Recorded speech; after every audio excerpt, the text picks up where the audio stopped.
Welcome to a Healing Peace podcast. My name is Kimir Baker. I am an overcomer. I am very passionate about helping others to achieve an abundant life fueled by spiritual principles and emotional balance. In this podcast series, we delve into spiritual self-care.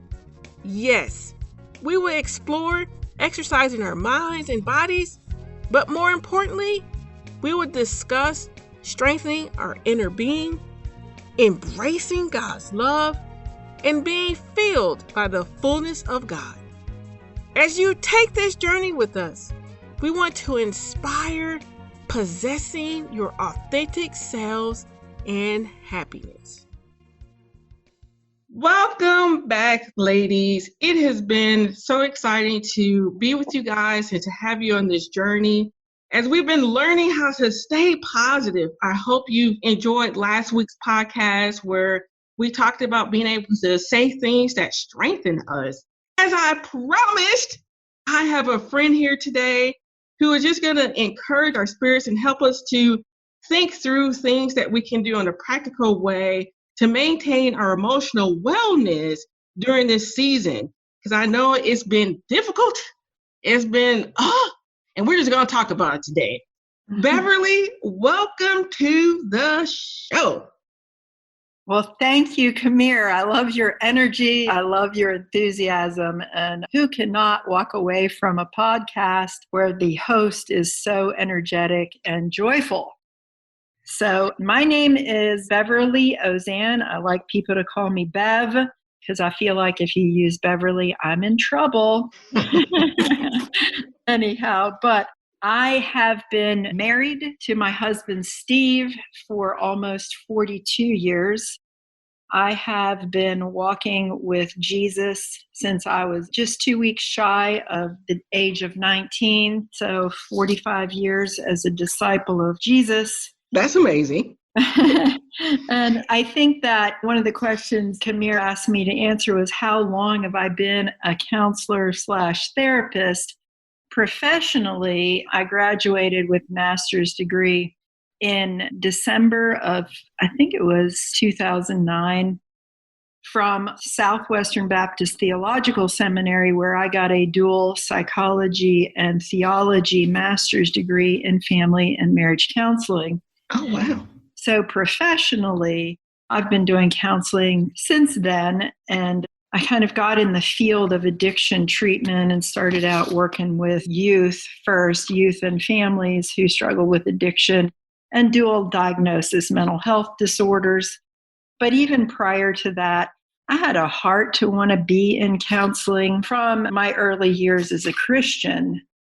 But God had to put me through the proving ground before I could really be effective in this ministry of counseling and helping people. One of my first social services jobs was working in the field of parole and probation in the city of Baltimore. And that involves some counseling. Of course, you're an ad for the criminal, and I really loved that job.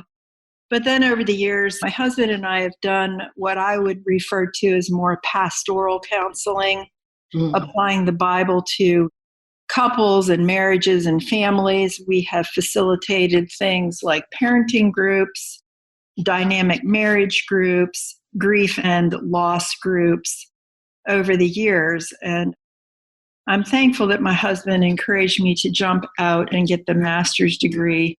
I started it in 2006, and yes, I did finish in 2009.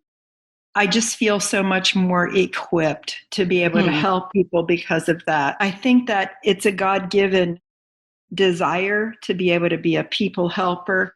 And one of the most rewarding experiences, I think, for me is helping people find their way back to their relationship with God when they messed up with life so much through addiction or alcoholism or other addictive behaviors, and to have them rediscover the power that there is in connecting with God through the Bible, through renewed faith, and seeing them have a victory over these addictions or even these family issues, to be able to provide solutions and encouragement through the Bible and to pray with people has been some of the most rewarding things that I've done as a counselor, and will continue to do that.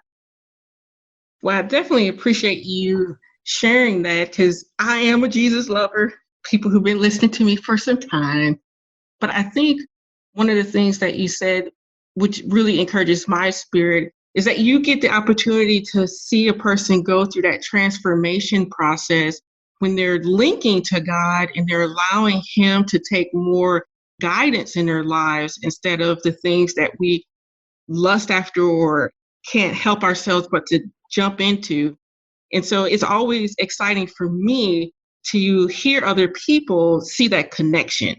I know I'm excited because I know His power and I know what He's done in my life to help me to get to this place, to the place of being able to talk to you guys about, hey, how can we have victory? And hopefully the things that we shared today is not as deep as some of the things that Bev has experienced with in terms of addictions and that nature. But we're going to just take a step back and look at small things that we can do in our everyday life while we're in isolation, and how to have victory over our emotions and our thoughts and all those things that can kind of plague us. And before I start asking my questions, I was talking to someone else, and I want to clarify that the things that we share today, not everything is going to fit for what you are going through in your life right now. That is understood. But I pray and I hope that you still listen. And there may be small things that make sense, that is applicable, and go for it. Put it into practice. And also tell your friends, hey, check this out. Listen, this may be something to help you get through this difficult time that we're having. And so I wanted to start with the most common question is, what is typical of responses for being in isolation and dealing with how the world has readjusted itself? What are some of the things that you've seen people discuss and talk about as they try to manage what's been going on? Well, okay, that's a really good question. And I think some of this could be age related too. I have an 89-year-old mother who tends to worry a lot, not as much about herself as she does about her adult children. And are they going to get this disease? And are they going to survive? And how are they going to do getting through this? So I know as mothers, especially of adult children and who are isolated, my mom lives on her own, although she's not too far from my oldest brother, they're still practicing social distancing from each other. So the tendency is for anybody, though, in all honesty, is to worry. I think that very few of us have been untouched by this in one way or another, because I've got family members who are first responders. They're either doctors or nurses or EMTs. One of my brothers is on the front line in DC with a testing tent. He's an administrator at a hospital. And so some of them are feeling the stress of long hours and being exposed repeatedly to other people's disease. So we've got that end of worry and stress. We've got the worry and stress of people who've lost their jobs. Right. And what does this mean? And I've been put on furlough. And how long is this going to last? How long are we going to be expected to stay away from work or live without any kind of income coming in of any significance? And there's just a lot of questions out there. There's a lot of confusion. And one, there's the anxiety of all of this. And we have more questions than we have answers. And two is depression. I'm lonely. I can't connect with people. Some people are very much extroverts, and this is very hard on them. Like, I am so used to touching people and hugging people and patting people that it's really hard.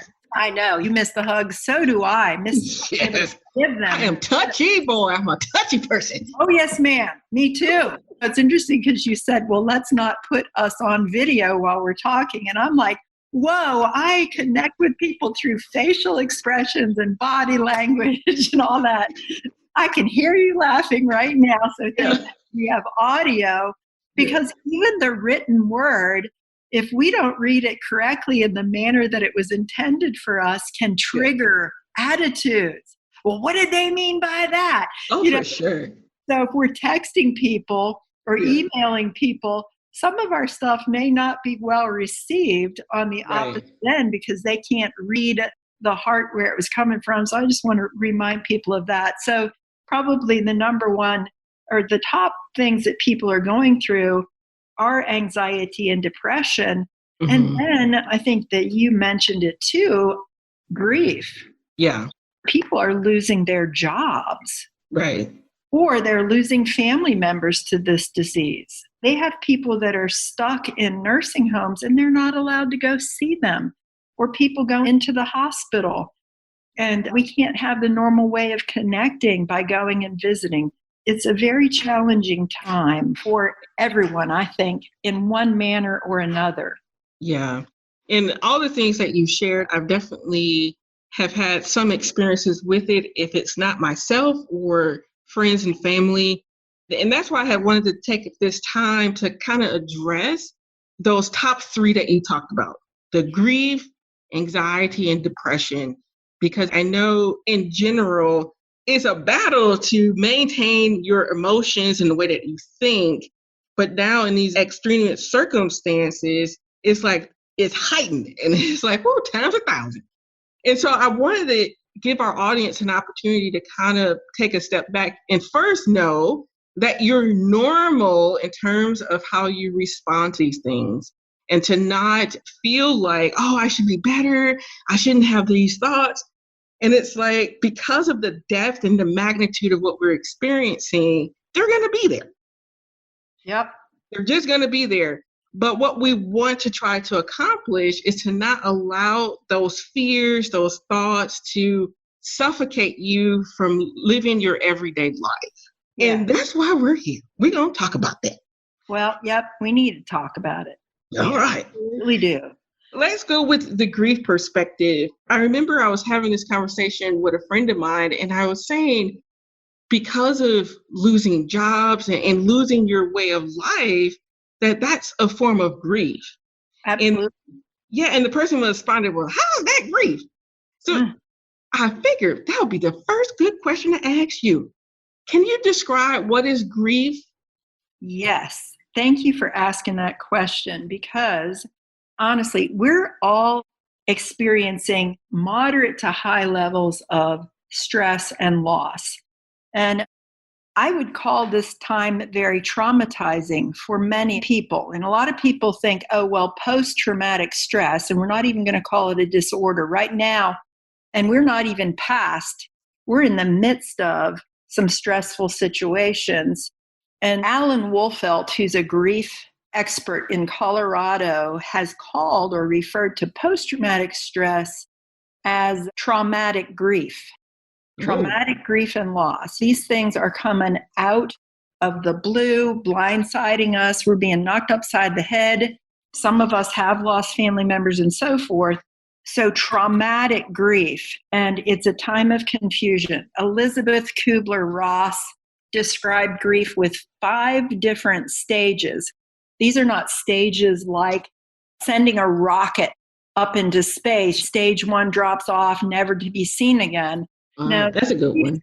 These are facets of emotions that we go through that we can come back around and re-experience as we're working through them. So they're in no particular order, and they don't have to happen in any order.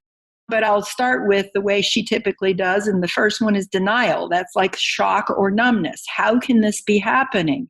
We're stunned. We kind of feel nothing.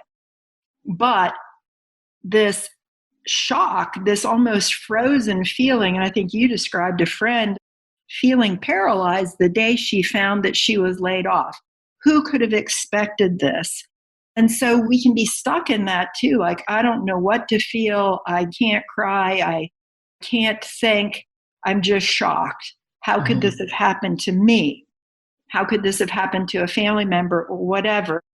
There's the feeling of anger. Yeah. And anger is definitely a secondary emotion to pain or hurt. So anger, how could they do this to me? I'm a great worker. Or how could this have happened to my family? Or how could this have happened to my loved one or me? I've taken all these precautions. And we just kind of get mad. Sometimes we get mad at God, which I find very common, is just this, why me? Why are we going through this? This is stupid. Is this really what we need to be doing? I'm experiencing financial ruin. I'm going to lose everything. This is very scary. So anger comes out of fear as well. Then there's bargaining.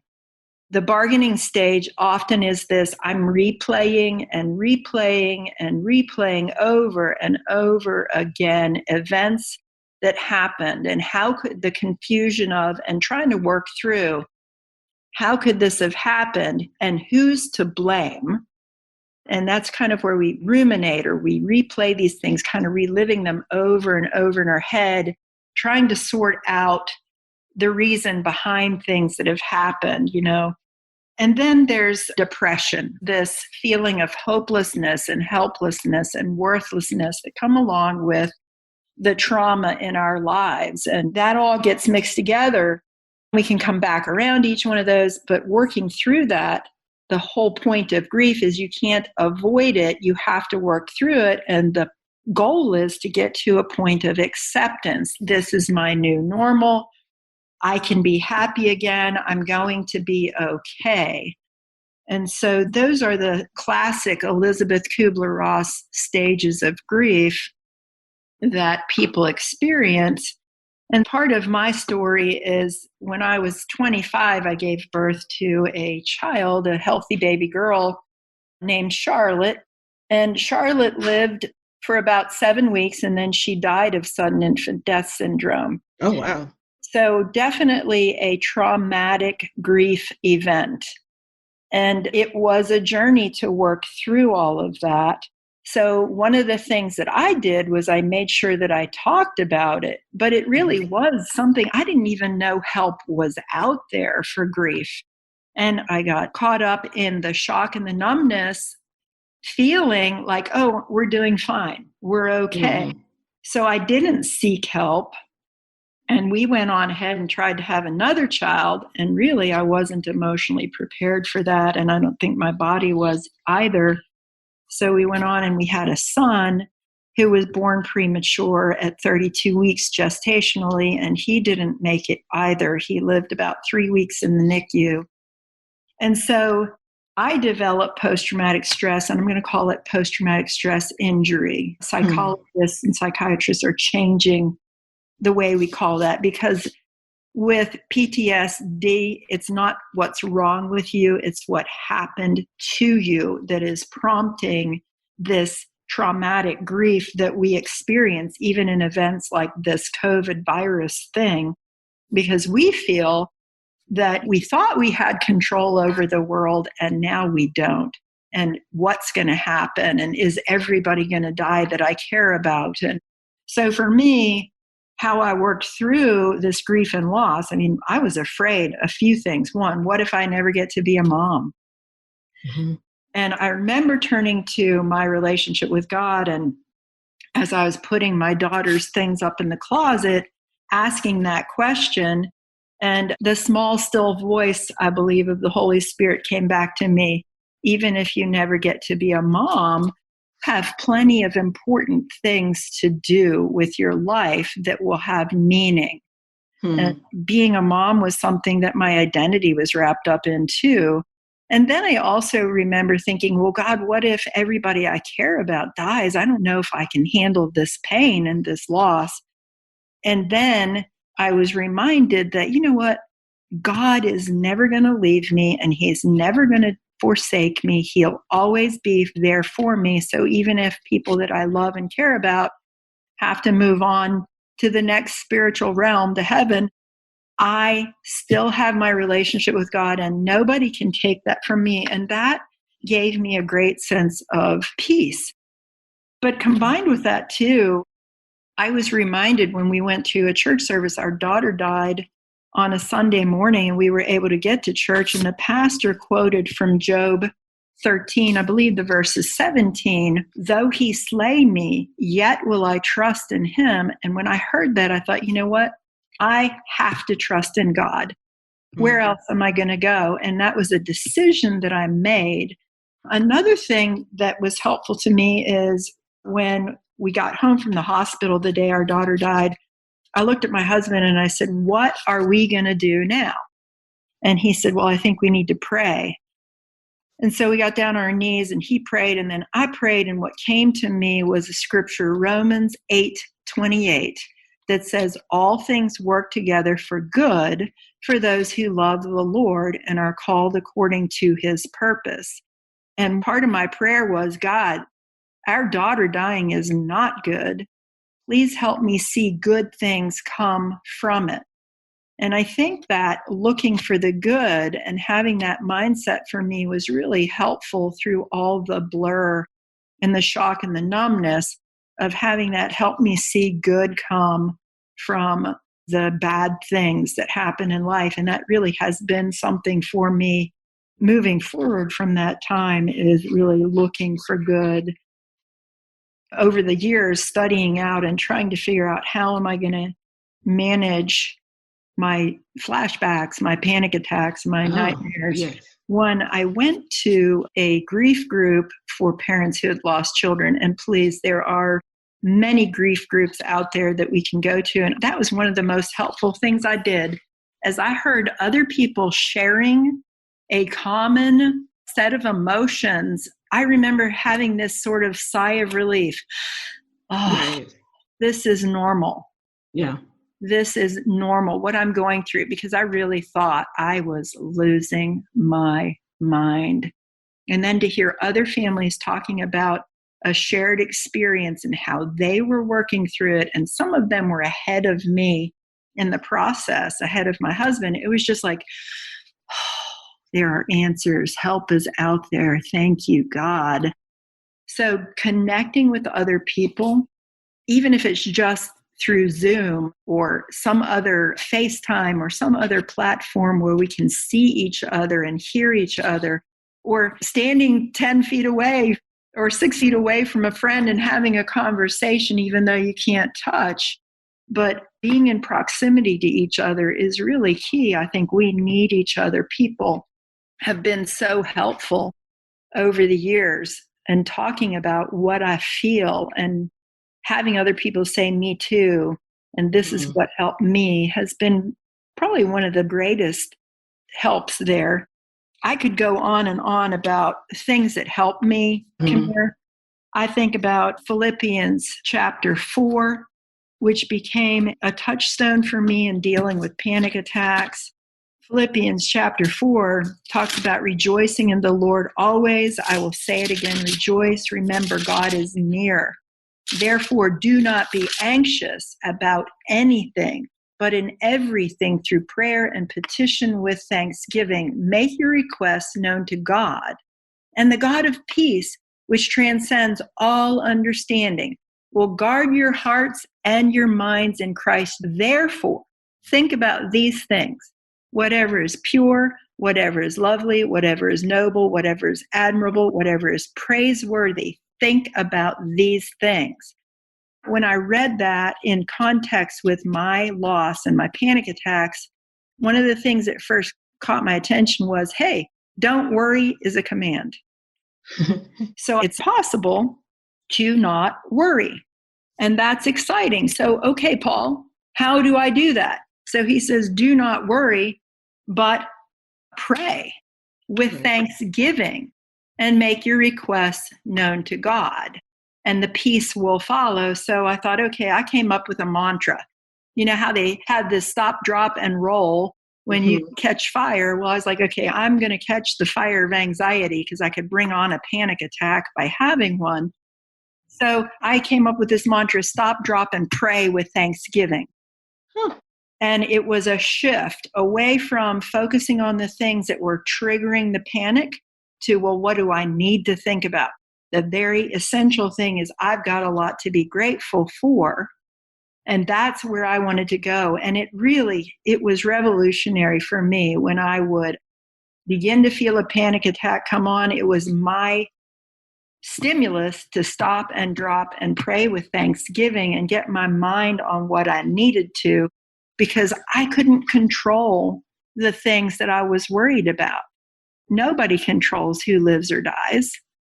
Nobody's going to control the outcome of all this, but God knows and God cares. And that gave me great encouragement. And literally over time, and as I practiced that, as I put that into practice, the peace of God that transcends all understanding took over.